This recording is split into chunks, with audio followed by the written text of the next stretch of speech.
Olá, meus amados irmãos, graça e paz da parte do Senhor Jesus Cristo sejam abundantes sobre a Igreja Batista da Capunga, sobre as suas congregações, sobre todos aqueles que nos acompanham pela internet e pela Rádio Evangélica FM. Todos são muito bem-vindos a este ambiente de adoração. Reunamos nossas famílias neste momento e celebremos ao Senhor. Sejamos atentos a tudo aquilo que Ele tem a ministrar aos nossos corações. Fechemos nossos olhos e oremos ao Senhor. Pai querido, muito obrigado, Deus, por este momento de culto, de celebração ao Senhor.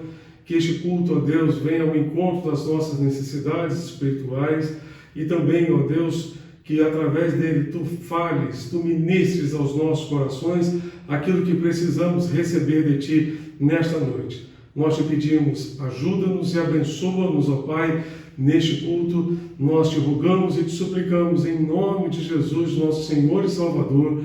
Amém e amém.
Neste momento de dedicação, gostaríamos de expressar a nossa gratidão a todos os irmãos que têm dedicado suas vidas e bens ao Senhor e encorajamos todos os demais a fazerem o mesmo.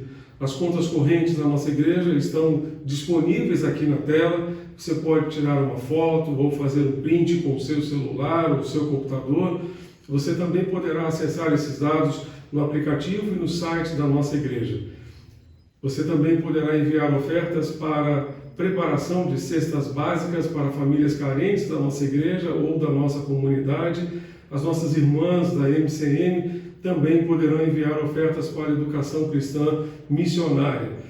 Em todos os casos, pedimos que enviem seus comprovantes para o e-mail ofertas@capunga.org.br ou para o WhatsApp da nossa secretaria, enviando também a destinação da sua oferta, a designação dessa oferta, para que a nossa tesouraria possa identificar e dar o destino necessário.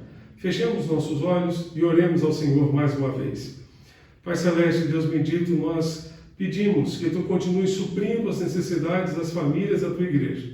Quantas famílias estão enfrentando dias de provação, de privações, de lutas por conta desta grande recessão que afeta, ó Deus, o nosso país nestes dias de pandemia. Rogamos, ó Deus, envia provisão, suprimento para todas as famílias. Renova também a nossa fé, porque sabemos que Tu és o Deus que supre todas as nossas necessidades. Rogamos que Tu envies também a cura para aqueles que estão doentes, que estão lutando contra o coronavírus ou com outras enfermidades.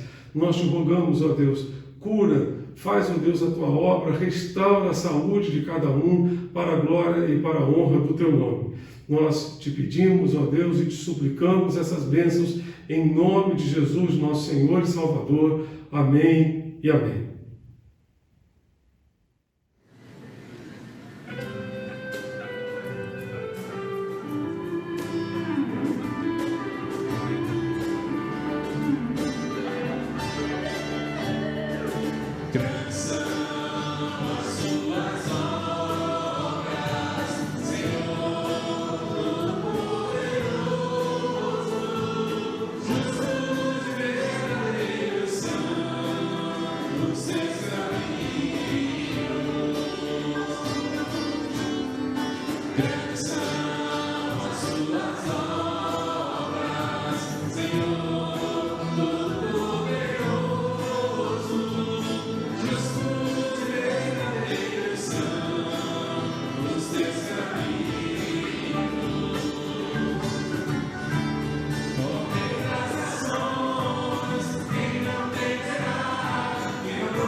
Para a nossa reflexão de hoje, gostaria de compartilhar a palavra do Senhor, que está em Mateus capítulo 7, versos 15 a 23. Mateus 7, de 15 a 23. Estamos encerrando a nossa série de mensagens do Sermão do Monte e gostaria de compartilhar, portanto, a palavra do Senhor. Mateus 7, de 15 a 23. Cuidado com os falsos profetas, que vêm a vós disfarçados em pele de ovelha, mas interiormente são lobos devoradores. Pelos frutos os conhecereis. Por acaso colhem-se uvas dos espinheiros ou figos de plantas com espinhos? Assim toda árvore boa produz bons frutos, porém a árvore má produz frutos maus. Toda árvore que não produz fruto bom é cortada e lançada no fogo. Portanto, vós os conhecereis pelos frutos. Nem todo o que me diz, Senhor, Senhor, entrará no reino dos céus, mas aquele que faz a vontade de meu Pai que está nos céus. Naquele dia, muitos me dirão, Senhor, Senhor, nós não profetizamos em teu nome não expulsamos demônios, em teu nome não fizemos muitos milagres? Então lhes direi claramente, nunca vos conheci, afastai-vos de mim, vós que praticais o mal. Esse mesmo texto, traduzido na Bíblia A Mensagem, uma tradução de Eugene Peterson, que é uma paráfrase, nós encontramos a seguinte versão, a seguinte tradução, muito interessante. Diz assim: tomem cuidado com os pregadores muito sorridentes. A sinceridade deles é fabricada. Eles não perderão nenhuma oportunidade para depenar vocês. Não fiquem impressionados com o carisma, procurem o caráter. Importa o que os pregadores são, não o que dizem. Um líder de verdade jamais irá explorar as emoções ou as economias do povo. As árvores doentes com seus frutos podres serão cortadas e queimadas. Saber a senha correta, por exemplo, Senhor, Senhor, não levará vocês a nenhum lugar comigo. O que se requer é obediência, é fazer o que o meu Pai deseja. Posso até ver a cena. No juízo final, milhares vindo em minha direção e se justificando. Senhor, nós pregamos a mensagem, expulsamos demônios e todos diziam que nossos projetos eram patrocinados por Deus. Sabem o que vou responder? Vocês perderam a oportunidade. Tudo o que fizeram foi me usar para virarem celebridades. Vocês não me impressionam nem um pouco fora daqui. Que Deus abençoe e aplique a sua bendita palavra aos nossos corações. Esta é a reta final do Sermão do Monte. Após essa afirmação de Jesus sobre os falsos profetas e sobre aquilo que deve acontecer no dia do juízo, ele termina o seu sermão com aquela parábola a respeito das duas casas. Ele diz que aquele que ouve a sua palavra e a põe em prática é comparável ao homem que construiu a sua casa sobre a rocha. Vieram os ventos fortes, as tempestades, bateram contra a casa, mas a casa persistiu, permaneceu de pé, porque estava muito bem edificada sobre a rocha.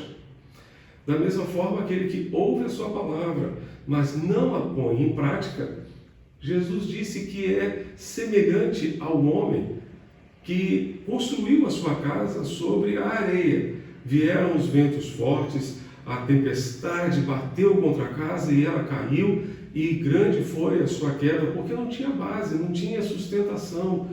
E então a sua queda foi tremenda, foi terrível. Jesus termina o seu Sermão do Monte falando sobre a necessidade de praticarmos a sua palavra, de vivermos a sua palavra e vivermos de forma verdadeira, não apenas na aparência, mas sobretudo na essência, naquilo que de fato somos diante do Senhor. O texto aqui fala a respeito dos falsos profetas.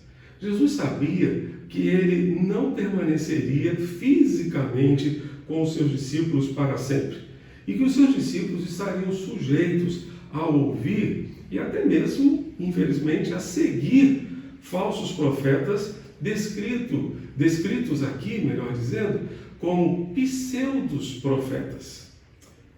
São pessoas que aparentam ser profetas, mas não são.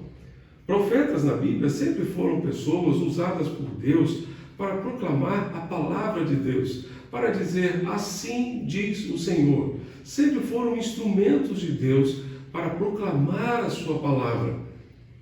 Mas no Antigo Testamento, assim como existiram os verdadeiros profetas enviados por Deus, da mesma forma existiram falsos profetas. Falsos profetas. E no âmbito do Novo Testamento poderia acontecer a mesma coisa. No âmbito da igreja, hoje, em nossos dias, pode acontecer a mesma coisa. Os profetas falavam de acordo com aquilo que estava no coração e na mente de Deus. Os falsos profetas sempre falavam a respeito da sua conveniência, ou de acordo com a sua conveniência, de acordo com aquilo que estava na sua cabeça, e não no coração de Deus, não na mente de Deus. Qualquer semelhança dos falsos profetas de antigamente com os de hoje não é mera coincidência, porque ainda hoje é possível encontrar falsos profetas. Jesus disse que esses falsos profetas normalmente se disfarçam de ovelhas, mas são lobos devoradores. Eles entram no rebanho disfarçados de ovelhas. Disfarçados de ovelhas. Aparentam ser uma coisa que, na verdade, não são. Não são. Certa vez eu ouvi uma história muito interessante a respeito de um jovem pastor de ovelhas, literalmente, que estava a cada dia, quando amanhecia o dia, percebia que tinha uma ovelha morta no seu rebanho. E ele já não sabia mais o que fazer. Não havia nenhuma peste, não havia nenhuma praga, nenhum vírus terrível no meio do rebanho, mas quase todos os dias uma ovelha amanhecia morta no seu rebanho. E ele então foi falar com um pastor mais experiente. E esse pastor lhe disse: existe um lobo no meio do seu rebanho. Ele disse: não é possível, eu conheço as minhas ovelhas, eu sei que elas são de fato ovelhas, não tem lobo algum no meu rebanho. O pastor antigo, o velho pastor, disse: existe um lobo no seu rebanho. Você vai fazer o seguinte: quando você recolher as ovelhas hoje, você apanhará a sua vara de pastor e você dará uma varada em cada ovelha. Pela reação da ovelha, você verá se existe ou não um lobo no meio do seu rebanho. E de fato aquele pastor seguiu o conselho do velho pastor. Naquele dia, quando ele recolheu no final da tarde as suas ovelhas no aprisco, ele então resolveu dar uma varada em cada uma daquelas ovelhas. As ovelhas, genuinamente ovelhas, elas se recolhiam, choravam até e entravam então no aprisco. Mas num determinado momento, aquele pastor, quando deu uma varada, simplesmente o que ele viu foi um lobo feroz, disfarçado em pele de ovelha, que se voltou contra ele e quase o mordeu. E ele descobriu que ali no meio daquele rebanho existia um lobo devorador, que estava matando as ovelhas, que estava destruindo as ovelhas, que estava fazendo mal às suas ovelhas. Jesus usa essa parábola aqui, essa ilustração aqui. Os falsos profetas existem no meio de vocês como lobos devoradores. O próprio apóstolo Paulo, escrevendo de acordo com Lucas, aquilo que Lucas escreveu em Atos capítulo 20, naquele momento em que ele se despede dos anciãos da igreja de Éfeso, Paulo está em Mileto e pede que os anciãos da igreja de Éfeso lhe façam uma visita de despedida. E ele diz o seguinte: eu sei que depois da minha partida aparecerão no meio de vocês lobos vorazes, que não pouparão o rebanho, e que até mesmo entre vocês se levantarão homens falando coisas pervertidas para arrastar os discípulos atrás de si. Portanto, vigiem, lembrando que durante 3 anos, noite e dia, não cessei de admoestar com lágrimas cada um de vocês. Então o próprio Paulo pôde alertar os líderes da igreja de Éfeso sobre a realidade dos lobos devoradores que se disfarçam em peles de ovelha e não poupam o rebanho para danificar o rebanho, para trazer dano ao rebanho. Isso me faz lembrar também de uma história muito interessante que, pelo jeito, aconteceu na época da Segunda Guerra Mundial. Os espiões eram pessoas especializadas em entrar no território inimigo, parecendo ser do povo da terra, mas na verdade eram espiões para o exército inimigo. E aconteceu que um espião alemão resolveu então entrar na Inglaterra para certamente oferecer informações preciosas ao governo alemão. E ele conseguiu simplesmente se infiltrar no exército alemão. Um belo dia, eles estavam andando, estavam com uma tropa e alguém pisou no pé daquele alemão disfarçado de inglês. O que aconteceu? Ele, naquele momento, xingou um palavrão em alemão. Ele xingou em alemão. E naquele momento perceberam que ele não era um inglês, era um alemão. Falava como um inglês, sem sotaque.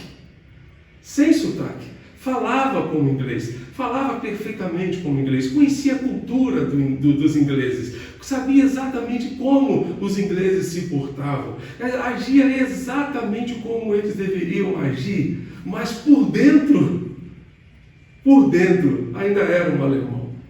Não havia mudado o seu interior. Por isso, na hora que pisaram no seu pé, ele revelou aquilo que de fato ele era. Normalmente nós revelamos aquilo que somos quando pisam no nosso pé, quando pisam no nosso calo, quando somos pressionados, quando enfrentamos algum tipo de pressão, revelamos aquilo que somos. Certo autor disse que a crise revela o nosso caráter. Ele disse que a crise não forma o nosso caráter. Na verdade, a crise revela o nosso caráter. Revela aquilo que somos diante do mundo, diante das pessoas. Temos aqui então, amados, o retrato entre aparência e essência. Aparência versus essência. A aparência tem a ver com coisas que impressionam os outros. Tem a ver com aquilo que aparentamos ser diante dos outros. Jesus mostra nesse texto que muitas vezes as aparências enganam. Muitas vezes as aparências enganam. E eu gostaria de lembrar e aplicar esse texto não apenas à questão dos falsos profetas, mas também a respeito daqueles que se dizem cristãos e na verdade não são. Aqueles que dizem ser crentes, mas na verdade não são. Jesus mostrou então que as aparências podem nos enganar. De acordo com a tradução da Bíblia, a Mensagem, ele descreve a aparência em 3 aspectos interessantes. O sorriso. Ele diz: tomem cuidado com os pecadores muito sorridentes. A sinceridade deles é fabricada. Quando a gente pensa em sinceridade, isso me faz lembrar do nosso saudoso Rousseau Chet. Uma das suas mensagens, ele certa vez disse que a palavra sinceridade tem a ver com sem ser. os oleiros, quando fabricavam, pelo menos algum tempo atrás, fabricavam os seus vasos de barro. No final da fabricação, quando percebiam de repente algum furinho naquele vaso, muitos deles, ao invés de quebrar o vaso e fazer um novo, simplesmente pegavam um pouco de cera e tampavam aquele furo com cera. Vendiam o vaso como se estivesse perfeito. Então a pessoa comprava o vaso, o que acontecia? Chegava em casa, colocava o seu vaso de repente exposto ao sol, e o sol fazia o quê? Derretia a cera e apresentava o furo. E então a pessoa percebia que aquele vaso não estava perfeito, ele estava, na verdade, aparentando uma coisa que na verdade não era. O sol das provações, muitas vezes, vai derreter a cera que demonstra que somos uma coisa quando na verdade não somos. O sol das provações, muitas vezes, vai derreter, portanto, a cera da falsidade, da hipocrisia. Sinceridade é ser sem cera, sem qualquer furo, sem qualquer coisa que possa revelar alguma coisa que nós, na verdade, não somos. A sinceridade deles é fabricada, não é autêntica, não é verdadeira. Então tome cuidado com os pregadores muito sorridentes, diz ele. Não fiquem impressionados com o carisma. Não fiquem impressionados com o carisma. Vamos tratar um pouco mais à frente sobre a diferença entre carisma e caráter. Também não fiquem impressionados com o seu conhecimento, porque saber a senha correta, por exemplo, Senhor, Senhor, não levará vocês a nenhum lugar comigo. Simplesmente saber a senha certa, simplesmente ter conhecimento a respeito de Jesus, das histórias de Jesus, da vida de Jesus, saber tudo aquilo que Jesus fez, não nos garante acesso ao reino dos céus. Não nos garante. Isso tem a ver, então, com a aparência. O que diz respeito Jesus à essência? Jesus vai dizer que a essência é revelada por meio dos frutos. Veja comigo o verso 16. Jesus vai dizer, pelos frutos os conhecereis. Por acaso colhem-se uvas dos espinheiros ou figos de plantas com espinhos? Assim toda árvore boa produz frutos bons, porém a árvore má produz frutos maus. Uma árvore boa não pode produzir frutos maus, nem uma árvore má dar frutos bons. Jesus nos ensina que revelamos aquilo que somos através dos nossos frutos. Revelamos aquilo que somos através dos nossos frutos. O texto paralelo do Sermão do Monte, que está em Lucas capítulo 6, versos 43 a 45, nos oferecem algumas dicas a esse respeito. Lucas 6, de 43 a 45, ele diz o seguinte: não há árvore boa que dê mau fruto, nem árvore má que dê fruto bom, porque cada árvore é conhecida pelos frutos que produz. Porque não se colhem figos de ervas daninhas, nem se apanham uvas de espinheiros. Agora veja o verso 45. A pessoa boa tira o bem do bom tesouro do coração, e a pessoa má tira o mal do mau tesouro, porque a boca fala do que está cheio o coração. Então, Jesus está dizendo aqui que a pessoa boa tira o bem do bom tesouro do coração, e a pessoa má tira o mal do mau tesouro, porque a boca fala do que está cheio o coração. Jesus disse que o nosso coração é um tesouro onde nós armazenamos o bem ou o mal. O que temos colocado no tesouro do nosso coração? Com o que temos alimentado o nosso coração? Jesus afirma que os nossos frutos revelam quem somos. Os frutos revelam aquilo que está dentro do nosso coração. Os nossos frutos revelam a essência daquilo que somos. Temos aqui o contraste entre frutos bons e frutos maus, entre frutos bons e frutos podres, que não servem para ser usados. Os frutos bons são as boas atitudes, são atitudes que glorificam a Deus, que exaltam o nome do Senhor, que glorificam o nosso Pai. São palavras que abençoam as pessoas, que as ajudam a se levantar do seu abatimento. Os frutos maus, podres, são aqueles que simplesmente não servem, não prestam para serem usados. São atitudes contrárias aos propósitos de Deus, são palavras que ferem, que machucam as pessoas, não edificam, não transmitem graça a quem ouve e entristecem certamente ao Espírito Santo.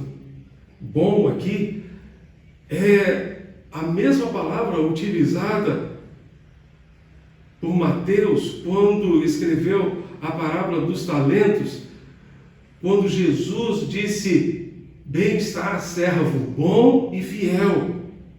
Servo bom e fiel significa aquilo que é excelente, aquilo que é distinto, que é melhor, de bom caráter, de boa qualidade. Frutos bons são frutos de boa qualidade.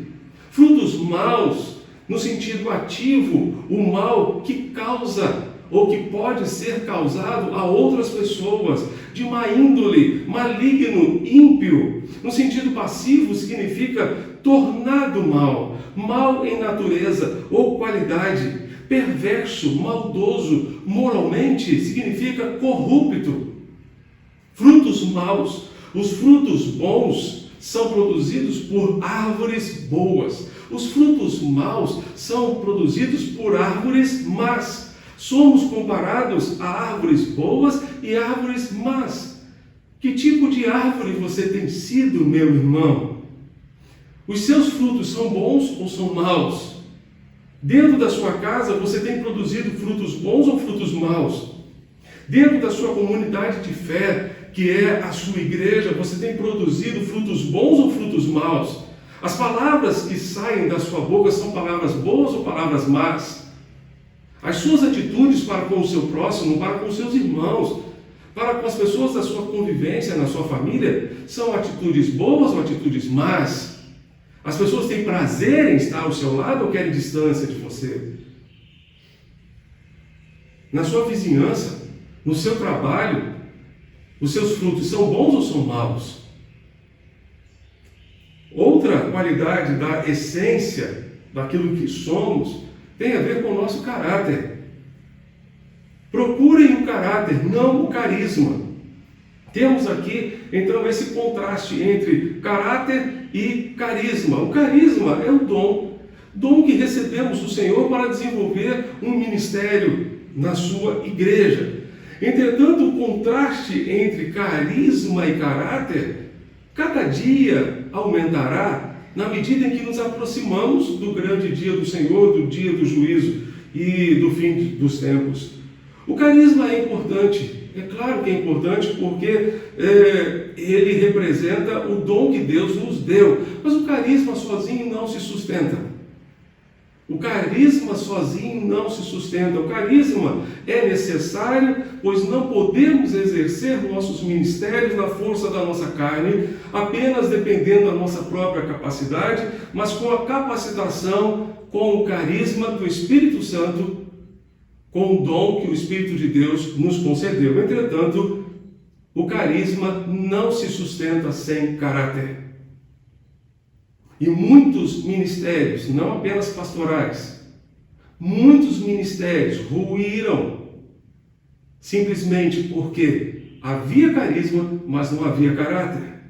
A igreja de Corinto, por exemplo, tinha todos os dons, tinha todos os carismas, mas faltava caráter. Por isso tinha tantos problemas, tantas divisões, tanta carnalidade.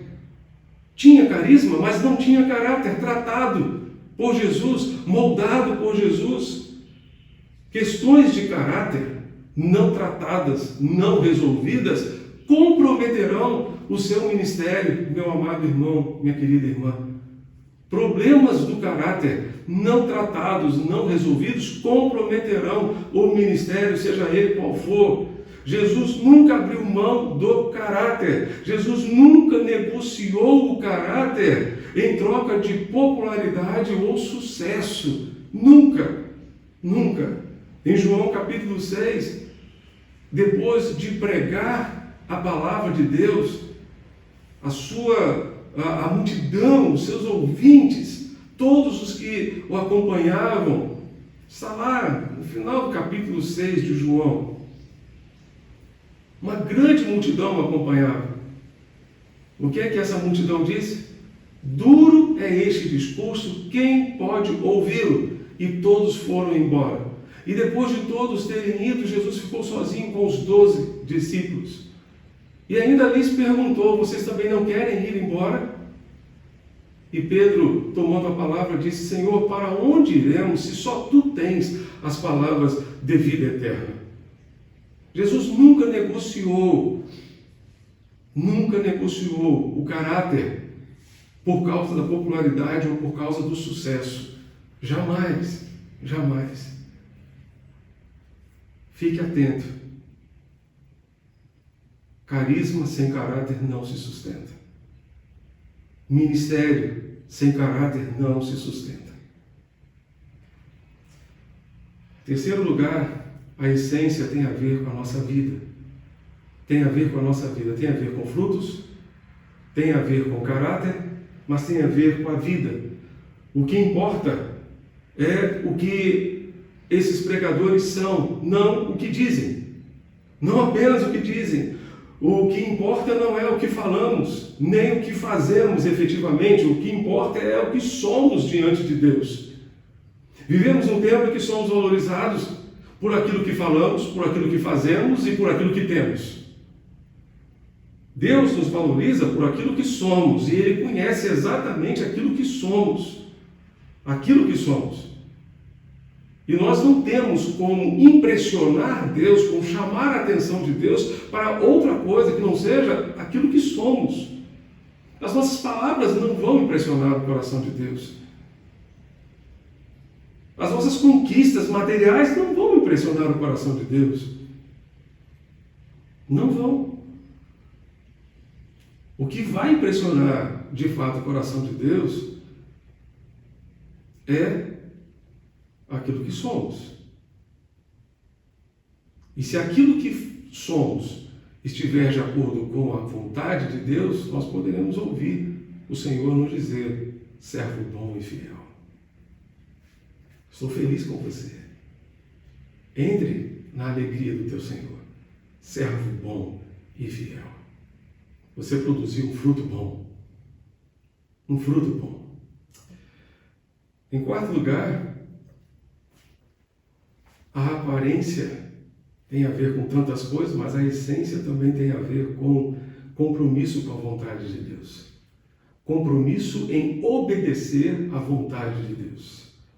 O que se requer é obediência, é fazer o que o meu Pai deseja, disse Jesus. O verso 21, ele diz, nem todo que me diz Senhor, Senhor, entrará no reino dos céus, mas aquele que faz a vontade do meu Pai que está nos céus. Não adianta dizer, é preciso fazer. Não adianta aparentar ser uma coisa e ser outra por dentro. Um detalhe, quem afirma Senhor, Senhor, é quem está dentro do ambiente da igreja. Não é quem está fora da igreja. Não é quem está perdido nesse mundo em que vivemos. É quem está dentro da igreja que está dizendo Senhor, Senhor.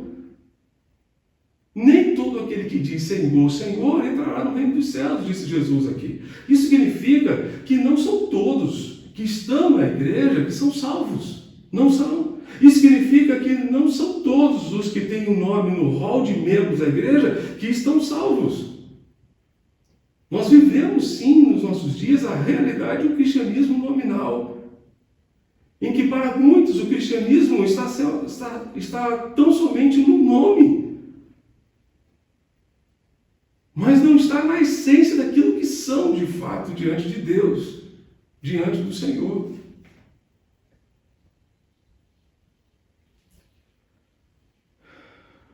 Quem sabe quem são os que estão salvos e não estão salvos? Eu não sei. Você também não sabe. Nós não sabemos. Coração é terra que ninguém passeia, mas Deus passa lá. Sempre Ele passa no nosso coração. Ele sabe exatamente qual é a essência daquilo que somos por dentro. Não apenas aquilo que nós aparentamos ser diante das pessoas, mas Ele conhece a essência daquilo que somos de fato por dentro. Só Deus conhece o nosso coração. Só Deus conhece o nosso interior. Portanto, Ele sabe qual é a verdadeira realidade de cada um de nós na sua presença. Quais são as consequências disso? Quais são as consequências para aqueles que vivem apenas uma vida de aparências e não focados na essência? Jesus disse: as árvores doentes com os seus frutos podres serão cortadas e queimadas. Posso até ver a cena no juízo final, milhares vindo em minha direção e se justificando: Senhor, nós pregamos a mensagem, expulsamos demônios, e todos diziam que nossos projetos eram patrocinados por Deus. Sabem o que vou responder? Vocês perderam a oportunidade. Tudo o que fizeram foi me usar para virarem celebridades. Vocês não me impressionam nem um pouco. Fora daqui. Nunca vos conheci. Nunca vos conheci.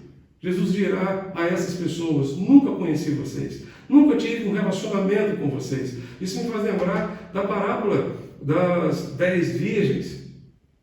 As 5 prudentes entram para a festa. As 5 insensatas vão procurar azeite para as suas lamparinas. E quando chegam, a porta já está fechada, mas mesmo assim elas batem na porta. E o noivo vem à porta para atendê-las.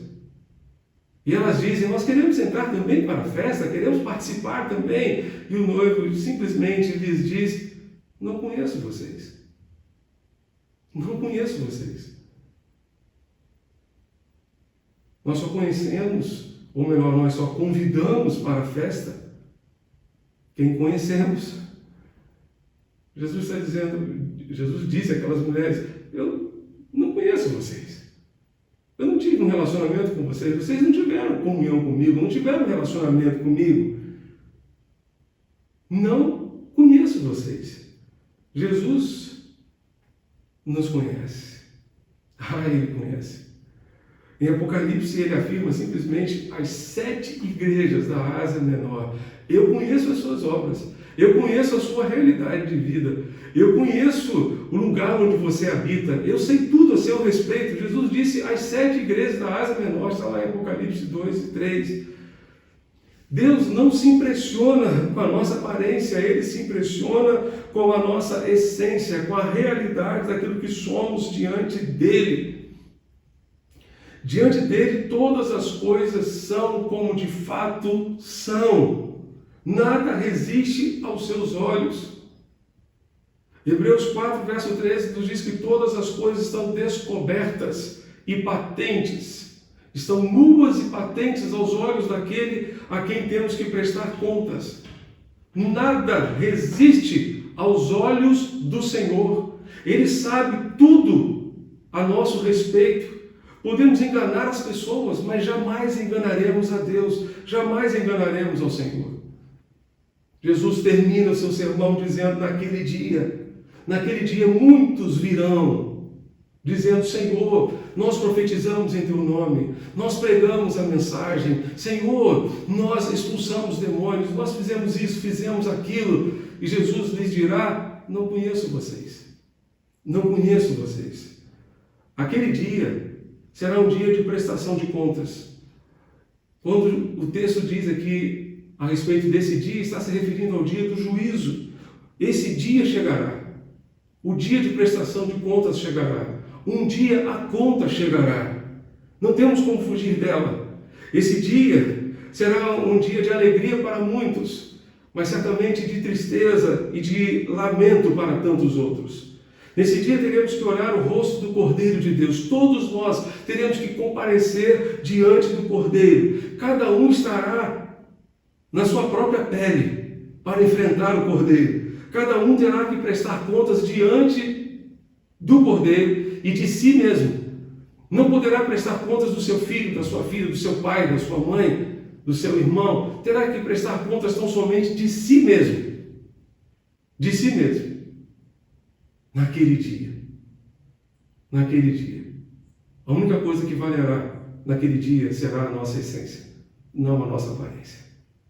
Não a nossa aparência. Por isso, gostaria de lembrar aos irmãos a respeito de algumas palavras do apóstolo Pedro, que diz: o juízo começará pela casa de Deus. O juízo começará pela casa de Deus, que somos nós. E ele disse mais: e se vocês invocam como Pai aquele que sem parcialidade julga segundo as obras de cada um, vivam em temor durante o tempo da peregrinação de vocês. O Senhor não retarda a sua promessa, ainda que alguns a demorem, a julguem demorada, melhor dizendo. Pelo contrário, Ele é paciente com vocês, não querendo que ninguém pereça, mas que todos cheguem ao arrependimento. Porém, o dia do Senhor virá como um ladrão. Uma vez que tudo será assim desfeito, vocês devem ser pessoas que vivem de maneira santa e piedosa, esperando e apressando a vinda do dia de Deus. Isso é o que Deus espera de mim, de você. Isso é o que Deus espera de cada um de nós. Que nos preparemos para aquele grande dia, vivendo hoje a essência de um relacionamento profundo, autêntico e verdadeiro com Deus. Não um relacionamento simplesmente para dar satisfação às pessoas. Não estando na igreja simplesmente porque outras pessoas estão, porque a família está, não apenas para satisfazer algumas pessoas, mas porque tivemos um encontro com Jesus, porque amamos a Jesus sobre todas as coisas, porque Jesus transformou a nossa vida e queremos adorá-lo, e queremos viver na presença dele, queremos melhorar a cada dia para chegarmos naquele dia melhores do que estamos hoje. Naquele dia, a única coisa que restará será a nossa essência, não será a nossa aparência. Existe alguma incoerência entre aparência e essência? Existe alguma incoerência entre aquilo que você aparenta ser e na verdade você é? Você precisa resolver isso agora com Deus. Você precisa tratar dessa situação agora com o Senhor. Em nome de Jesus. Em nome do Senhor. Deixe Deus tratar o seu coração, para que você, de fato, possa chegar naquele grande dia com seu coração em paz. Com seu coração em paz. Certo de que você poderá entrar na eternidade com Deus, com Jesus, para viver o restante da sua vida com Deus, porque você teve uma experiência genuína e verdadeira com Deus. Teve um encontro verdadeiro com o Senhor e Ele tratou o seu coração. E você não simplesmente aparentou ser um crente, mas você foi um crente de fato, autêntico na presença do Senhor. Feche os seus olhos e ore a Deus comigo. Vamos orar ao Senhor. Pai, muito obrigado. Muito obrigado a Deus por este momento precioso e pela Tua bendita palavra. Nós te rogamos, ó Deus, que Tu apliques aos nossos corações. E que, ó Deus bendito, livra-nos. Tu nos livres, ó Deus, de simplesmente vivermos uma vida de aparência que não reflita a essência daquilo que somos diante de Ti. Se na essência não somos aquilo que Te agrada, não estamos fazendo a vontade do Senhor, estamos apenas dizendo Senhor, Senhor, mas não estamos fazendo a vontade do Senhor, Pai, perdoa-nos e trata-nos naquilo que precisamos ser tratados. Nós te pedimos em nome de Jesus, nosso Senhor e Salvador. Amém e amém.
Estamos chegando ao final de mais um culto de louvor e adoração ao Senhor. Queremos agradecer a participação de todos aqueles que nos acompanharam pela internet ou pela rádio evangélica, deixando um convite para que continuem conosco agora no Instagram da nossa igreja, no perfil @ibcapunga. Você terá mais um momento de comunhão, de oração e reflexão na palavra do Senhor. Gostaria de lembrar também que no próximo domingo teremos as nossas atividades normais. Às 10 da manhã teremos o culto da manhã e às 19 horas o culto da noite. Você é nosso convidado a acompanhar-nos pela internet ou pela Rádio Evangélica FM. Amanhã, quinta-feira e sexta-feira, teremos também nossas reuniões de oração através do Google Meet. Você pode solicitar o link de acesso ao WhatsApp da nossa secretaria e participar das nossas reuniões de oração, amanhã e sexta-feira, às 7 horas da manhã. Fechemos nossos olhos e oremos ao Senhor mais uma vez, encerrando o nosso culto. Que a graça redentora do Senhor Jesus Cristo, o amor de Deus o Pai, a comunhão e as consolações do Santo Espírito de Deus continuem abundantes sobre todo o povo de Deus, espalhado por todo o mundo, hoje e sempre. Amém. Que Deus continue abençoando você e sua família, hoje e sempre. Amém.